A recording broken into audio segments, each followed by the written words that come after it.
Good morning, sir. You're Brandon Bell. And this is cause number 24, DCCR 1008. Mr. Bell was previously in court, entered pleas of true in a motion to revoke deferred probation, pled true to counts 2, 3, 4, 6, 7, 9, and 10. And there was not an agreement on probation for aggravated assault with a deadly weapon.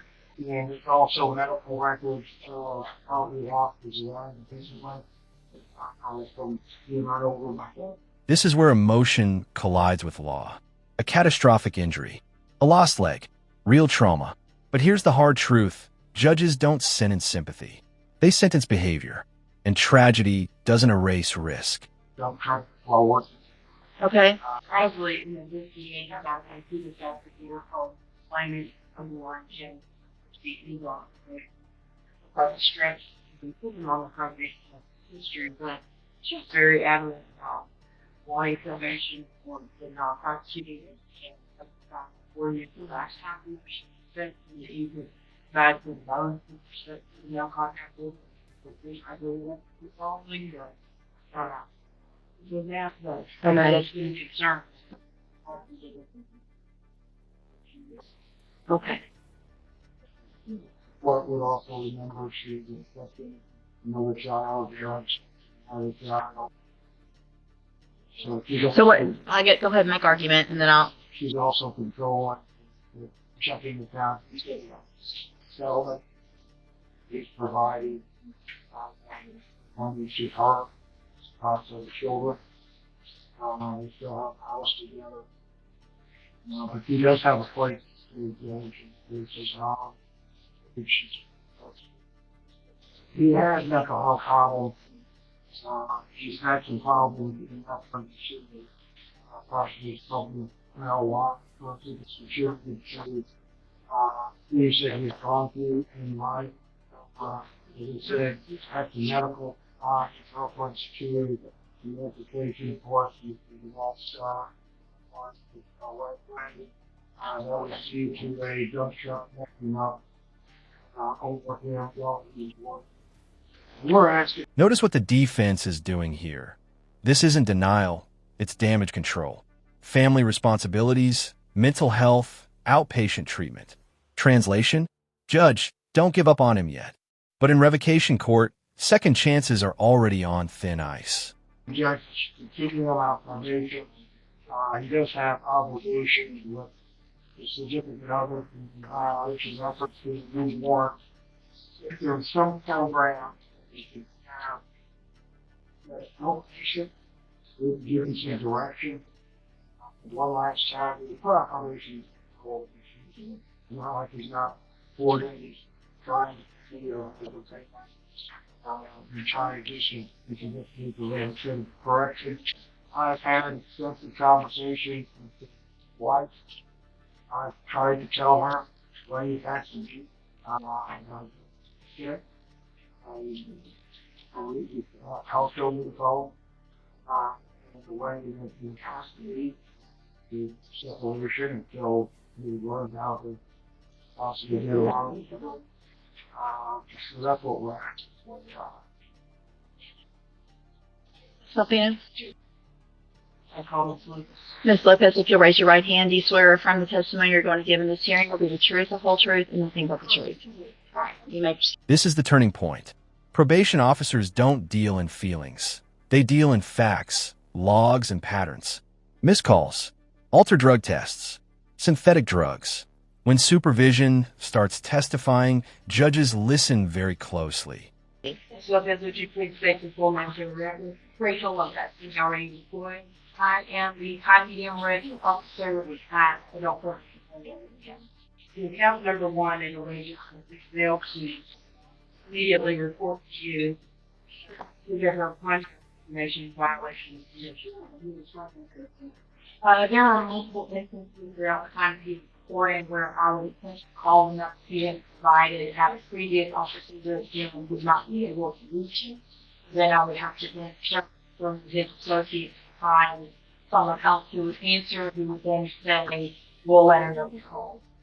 So it's in the remarkable oral statement to keep in contact motivated due to the fact that most of the time I cannot give out information of people who are confidentiality. Allegation number 8. He admits to the adulteration of his UA analysis warrant about June 30th, 2022. Yes, when he submitted that urine analysis that date, it was clear in the fact I did make a note of that in my chrono. It should be noted that even if someone is extremely hydrated, their urine is not so clear. So when I typically ask them, is the that date, do something to make it negative. So while the drug test reflects negative, he admitted to not. He has taken something and drank something to adultery. We've had you and I have had a meeting conversation in the past about his use or suspected use of K2 synthetic marijuana, which lends to possible negative rays and such with the prosecution information.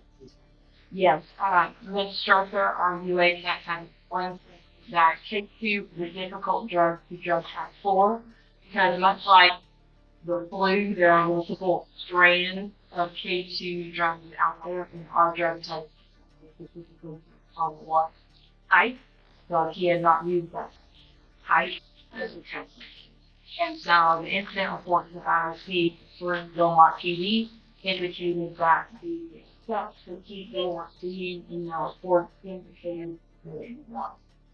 That information is also reflected in the probation report with respect to how much behavior seems to be altered involved with odd hours showing up at odd times and playing with the care, regardless of whether or not they use things in this. And I believe the recommendation is good. You also know through what we're in the you know how you guys have support. Yes, sir. Did you ever get his record from Milestone? I believe so. Is he under count? Is he under anything? Not during the time of since he had been out, he was out on bond. I believe he went to item August 11th, and that was within time. Or I see it in the first case, what was going to get before his directive made incidental short. Alright, so he has been informed. Sure. You also started to speak the phone calls from the victim. Did you have any dealings with the victim at all? You heard a lot of what here. What? You know, the reaction. Not. You realize that there are no job. And how many children? I believe they currently have 3 children together. I believe it's 4. I told you that there was a settle to stop around. Vehicle accident. He told me that was the jail, and I did not get that. He's getting monthly solid judge report which why he doesn't have access to the That I don't have any idea. It also received telephone call from his mom. Correct. Basically, she said that he's talking about saying that he has mental health issues, right? She did it one time. She didn't know, well, that was actually between April and now, right? Yes. Specifically whenever he was out on. The appear during the Canada, correct? Unable to reference station medication during the so we'll have some type of medication, correct? Anything else, Lucina? I don't know yet what I'm going to do, but if, is there any reason based on the injury that Mr. Bell could not go to special needs safety? Is that something that would prevent him from going? Not so. I don't think so. You don't think so? I think there are people that draw still on top. Sure. Yeah. Yeah. So I think you would still be able to go the under and such. Right, that's what I would, if that were an option, it would be special needs, because that would address both of the. This is gonna go out after that. Yeah, that's what it's for. I mean, and here's the thing. I think a lot of the mental health is because you're using synthetic marijuana. I mean, that's gonna. So, nothing, know anything else? Yes, we do a lot. Before you have all these decisions, make it for the night on the higher ground side. We have like That's the only thing that's keeping me from doing probably what needs to happen. But I don't have an okay. Have you heard anything? I have not heard anything since all this happened. The reality is he's called me multiple times and complained and said about tears and wants to go on from this local she's not to jail. She is very back and forth about it. My largest concern on it is that the open patient for is extreme, and my biggest issue in truth is the fact that Mr. Bell's not taking any responsibility to help. I don't disagree.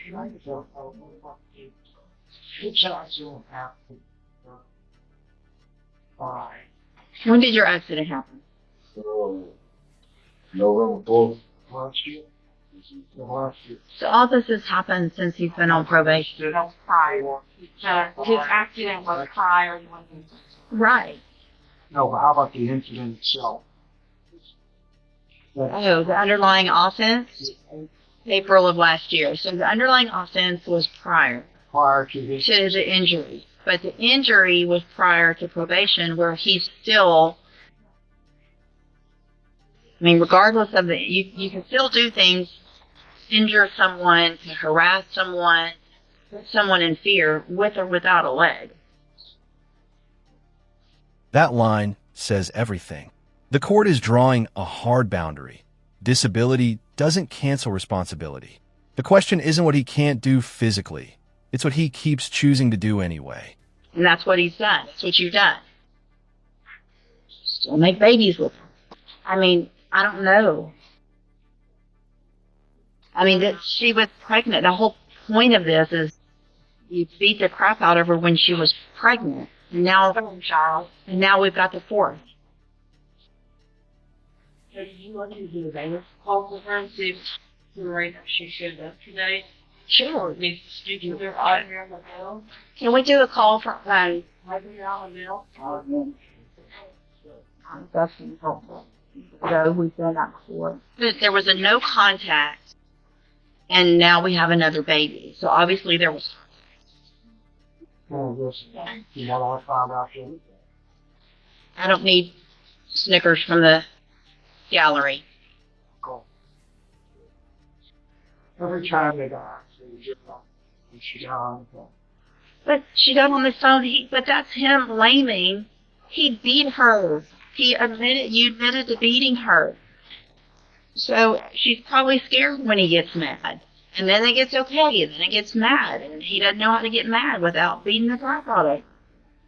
I think we get that into the judge. She's be a big case. I mean, it's really, I'm not in disagreement with this jealous health problem, but my biggest concern here is children. Yeah. I don't care if they fit in or not, admittedly, frankly. Yeah. I'm concerned about the children involved. So the violence that they're being subjected to. Whether or not the two of these adults can reconcile it between them, but there are children involved that I am extremely concerned about. I agree. All right. Here's what I'm going to do, Mr. Bell. I don't feel like I have any other choice at this point but to protect the children and to protect your, I don't know if y'all are married, girlfriend, wife, mother of your children. I understand the mental health issues. From what I can tell, most of those were self-induced because you were using K2. you haven't done it. This is a piece on mental health. That's not true. I haven't had no cases on mental health. Okay, so you haven't abused her. You weren't even supposed to be around her. I gave you don't talk over me, because y'all pay me. I told you when I put you on probation, She cannot give you permission to violate my order. She can't say, it's okay, come on over. She came to my house. I was staying in the house. She wasn't in there. Lock the door, kick her out. You're the one that's going to go to prison. She got along with the out. She wasn't doing it. She got like to keep me out my money came down. Not to tell my mom. I ain't been around her. She been talking about the time she coming down. I paid $20,000. Why are you still having sex with her and having babies? That was early on.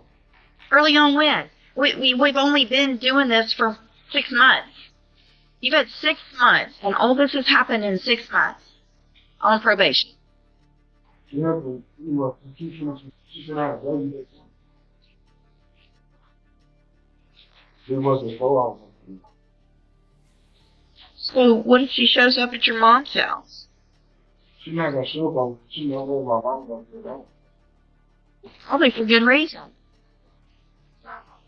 I would represent the court if there is a problem, and there's when we talk about possible kids without knowledge. That wasn't a possibility. It's something we couldn't count in the mind. And I know I found the brother has gotten in trouble. He had a nurse to move in on the back. His brother was the one in the West City that was vandalizing cars. He almost got shot by the cops. It was a lady walking in. But she chose to get off the work. So well, because he was something, Judge. Well, but we tried to give it to him. No, I was really not thinking about all my bad. I'm really thinking about everything on my probation. You know, as worried about you paying all things as I am, you having continued contact with her. I'm not going to do something for you. So, away, Judge, for GPS. You know, I'm going to make my decision today because I'm absolutely, if I leave him on probation, he's going to safety, period. So we're not going to get out and see how we do and take that chance without having some kind of treatment. I don't know. Y'all, hold on a second. Just don't take them far. Burbank, you're asking that I continue Mr. Bell on probation with treatment. I know Ms. Lopez has made her position very clear. Ms. Malfino, what is the state's position? Well, Judge, I certainly all these issues. I think that depending on what she's doing, a lot better. Would have quite a perspective on my kids, what I do to her opinion. So at the same time, I agree that probably that safety special needs to address that issue may be relevant. Has he had that opportunity in the past with some other charges? Yes, very well. So what? Revocation may be appropriate judge based on the underlying itself, the science, or should be he goes finally $0.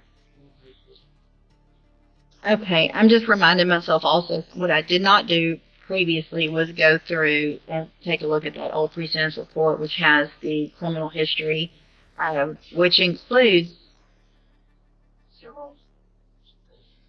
already been to prison, given an opportunity on probation in 2020, which is not long ago, 5 years ago, revoked and sent to prison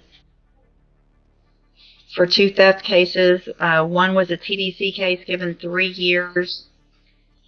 And so pretty much gets off parole barely and commits this offense, gets the opportunity at probation, and we're where we are now. He does have juvenile history, you would see in this game as well. And again, I want to support that. Underlying probation offer was made with the issue with this one of the court is Okay. I am looking back at history, juvenile history, going back to 2013. assault, violation of court orders that look like it should have ended up in Texas Youth Commission. For some reason, they kept putting you on probation all the way until 2018, when you apparently become an adult.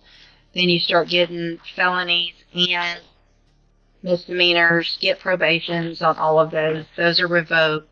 You beat the mother of your child while she's pregnant.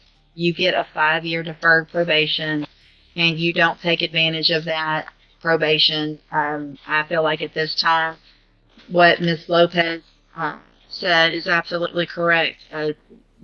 You are a danger to your children. You're a danger to the menace to our county, and have been since 2013. Do you know when his mental health was still?